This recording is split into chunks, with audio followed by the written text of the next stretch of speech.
Hello everyone and welcome to my review for Jujutsu Kaisen chapter 120. And boy, do we have a chapter to talk about this week. This is among my favorite chapters in the entire series. So, the first important thing we need to talk about is Yuji. So, there was an important detail I missed last chapter, and that was that Sukuna was aware that he was starting to lose control over Yuji's body. So it had nothing to do with his actions, it was just like Yuji was finally regaining control after a couple minutes. So Yuji wakes up, and he sees that an entire chunk of Shibuya has just been completely vaporized. And he sees Dead Hand Guy, who, even though we got his name, I'll never bother remembering it. And then he remembers all the other stuff, like Sukuna killing Geto's disciples, and putting his friends' lives at risk, and of course, using his domain expansion to destroy this whole chunk of Shibuya. And he is, as you would expect, very traumatized by this. If you recall, the higher-ups wanted Yuji executed because they were afraid of something like this happening. And Yuji agrees with them now, and just kind of wants to die so that no one else will get hurt. So this is very depressing. Why can't any of my MCs be happy these days? I feel like everyone's just been having a bad time lately. And, well, he's brimming with negative energy right now, so that may actually end up being a benefit later. We're definitely going to have to consider the ramifications of the Shibuya Incident. If you think about it with the way it's like timed and stuff, and the name of it, the Shibuya Incident, this is like something that someone did a report on. All the Shibuya Incident. We have to talk about all of this stuff that happened here and like how exactly we're supposed to deal with all this. There's going to be some serious ramifications for this arc. I have a feeling we're going to be seeing Yuta again soon, and we're probably going to be seeing the third year from Jujutsu High, that guy that got mentioned very early on, and then we haven't seen anything from him again. Now that Sukuna's vessel has had an outburst like this, and that a lot of people are being put out of commission, they're going to need to call in the big guns. So they're probably going to cancel the third year's suspension because this is way too big of a deal. Assuming that his suspension hasn't already gone up anyway. And they're going to call Yuta back. And I think we're probably going to get Yuta back for another reason, and that's Maki. Which we'll get into right now. Nanami survived getting torched by Sukuna, and he's not looking great. He's been thoroughly two-faced. His missing eye has been completely incinerated. The skull exposure in this chapter is, oh god, it's so fucking painful. But like Nanami's whole section going through Shibuya with no dialogue, he's just wandering around. And you see Mahito in the photo booth, so like, we all knew what was going to happen when we saw this, but the double page spread of him killing all these transfigured humans was really amazing. God, this was such a good chapter. And him just sort of wandering around and daydreaming, thinking about wanting to go to Malaysia and all the plans he had. Because if you recall, originally Nanami left behind being a Jujutsu sorcerer and became a salaryman, and he planned on working until he was like 40 or something, and then retiring and moving to some country with a low cost of living. But he decided to come back because, he felt he had an obligation to. So, Nanami's death. We have to talk about this. This is probably the most major death in the whole series so far. Junpei was introduced in the same arc as Nanami, and he was sort of like the focus of the arc. I think it was... I'm trying to think of what Junpei's purpose was. It was certainly to introduce Mahito's ideology, and sort of show the cruelty of Mahito, I think, and how he preys upon people. And more, honestly, the Junpei arc was really about, like, the flaws in humans and stuff like that. I think that was why they decided to introduce Mahito with a character like Junpei. And Junpei's death really sucked. His death at the hands of Mahito. And then we had the death of Mekimaru after him getting his body fixed by Mahito, and him wanting to go and see Miwa and all of the other Kyoto students. And then Mahito killed him too. Are you noticing a pattern here?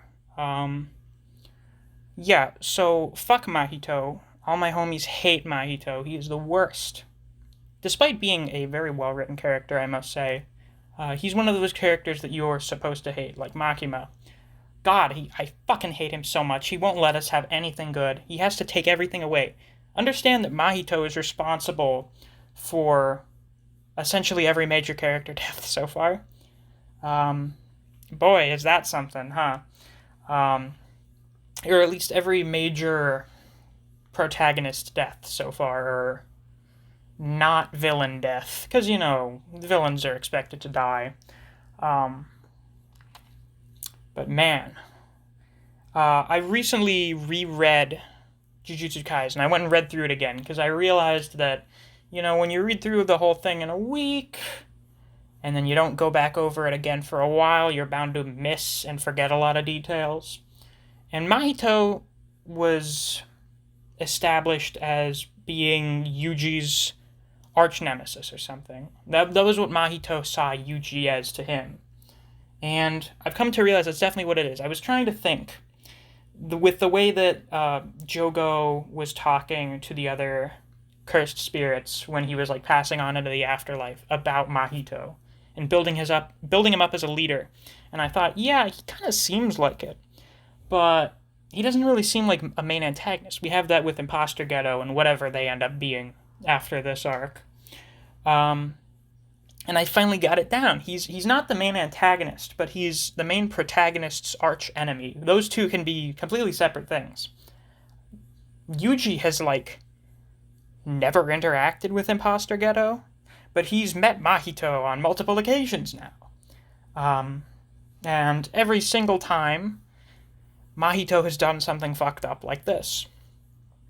So I definitely feel like he's being built up as the antithesis to Yuji. Yuji is this very compassionate person that wants to help people and stuff like that. And Mahito just hates people and wants to cause harm all the time. He's the worst. God, he's so terrible. But I think Nanami's death at the hands of Mahito was very well done, with the way that he's just sort of accepted this. The way that double page spread ends with Mahito, like, stopping Nanami from passing on to the next pages, I thought that was so good. Gege is really good at, like, paneling. Like, when you go through the entirety of the series and you see how they do action and stuff, they're just so good at this. And this, which isn't even necessarily action-related, just the way he stops him with his arm coming from off the page and stopping him from continuing. It's just so well done. Man, the way that Nanami says, like, I leave the rest to you, basically. It was all really good. I would say that Gege does character deaths very well.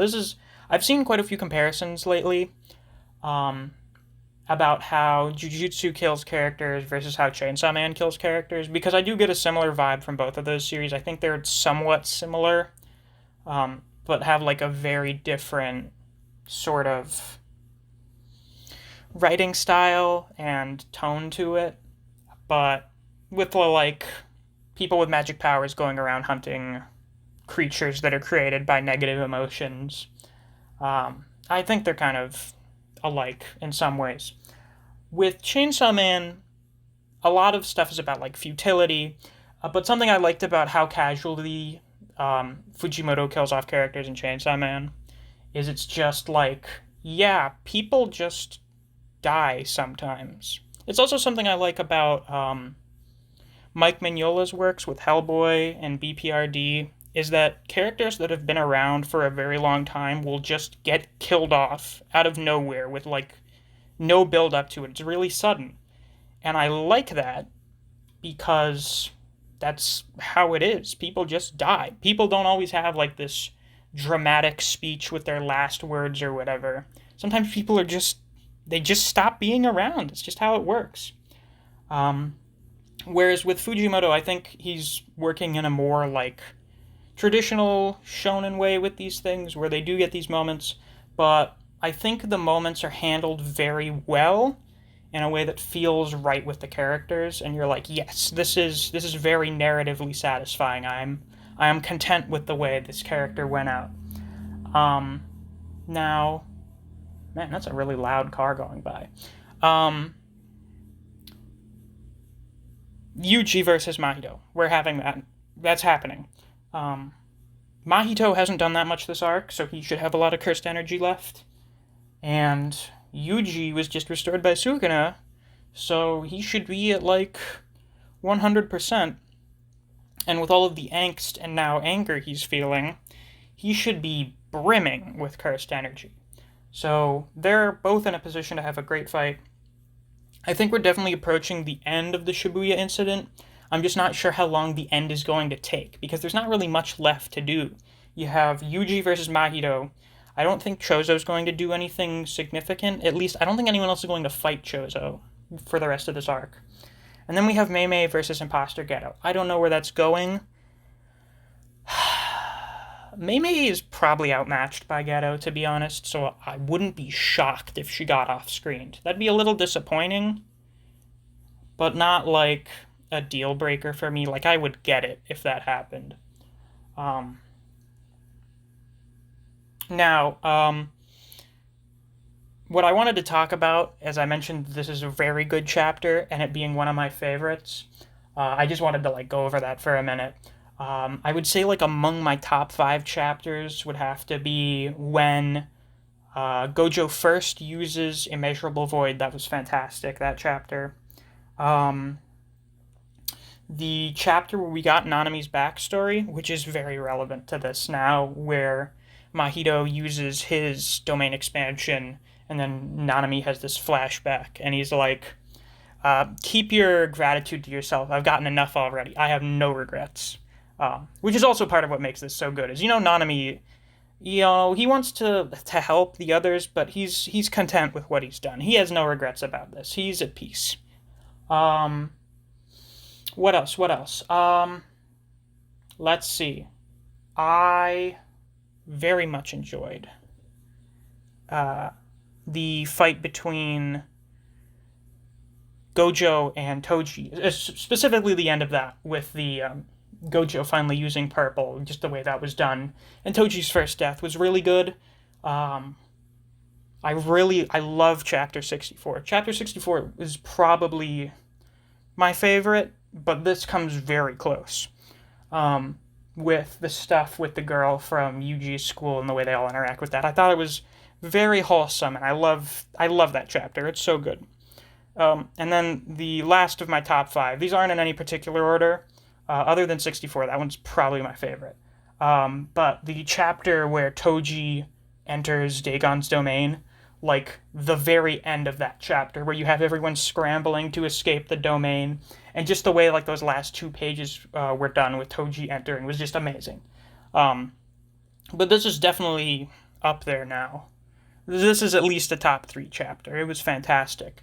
And I'm very excited to see where we go next week. Man, it really sucks. Oh, God. I guarantee you this is coordinated. Them announcing Nanami's VA the same week that he gets killed off in the manga.